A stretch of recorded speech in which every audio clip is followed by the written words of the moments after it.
Il est des amours qu'on nommerait vapeur, qu'emporte le vent s'ils sont mal emprisonnés, qui finissent par mourir à la troisième peur, les deux précédentes les ayant déjà empoisonnés. Il est des amours où les sourires meurent, pour que ressuscite une quantité de pleurs. Un voile levé et toute une basilique détruite, la religion, la foi et les fidèles prenant la fuite. Il est des amours coup de cœur, qui finiront probablement au coup au cœur. Ils sont magiques à vouloir la poitrine s'arracher et la planter dans cet autre qu'on a toujours cherché. Il est des amours pour les artichauts, ces cœurs qui fondent dès qu'ils prennent chaud.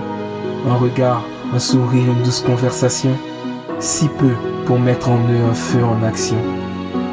Il est des amours pour les malheureux, les masochistes qui vénèrent leur état piteux, incapables de reconnaître que leurs cœurs, ensemble, sont incompétents à faire leur bonheur.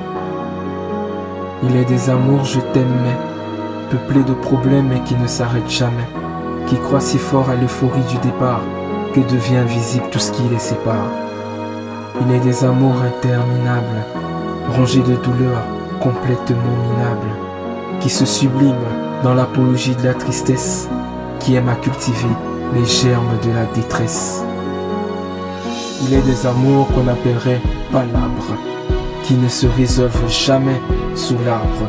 Une dispute est le lit d'une autre violence, sortie de deux lèvres avec le poids de l'indécence.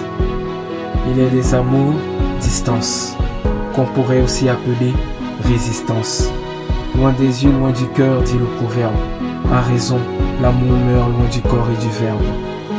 Il est des amours passionnés, forts sexuels, qu'on célèbre que dans les échanges charnels. Ils sont si impressionnants que des fois on applaudit, après être descendu d'un petit voyage au paradis.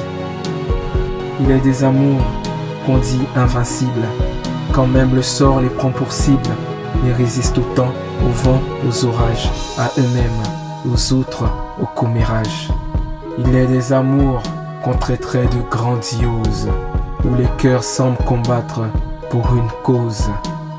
Être ensemble, où chacun se laissera mourir, n'exister que pour l'autre, ou disparaître en martyr. Il est des amours parfaits, sans problème, là où pour chaque souffle, il y a un je t'aime. Ils sont beaux, autant que les tourtereaux qui s'adorent.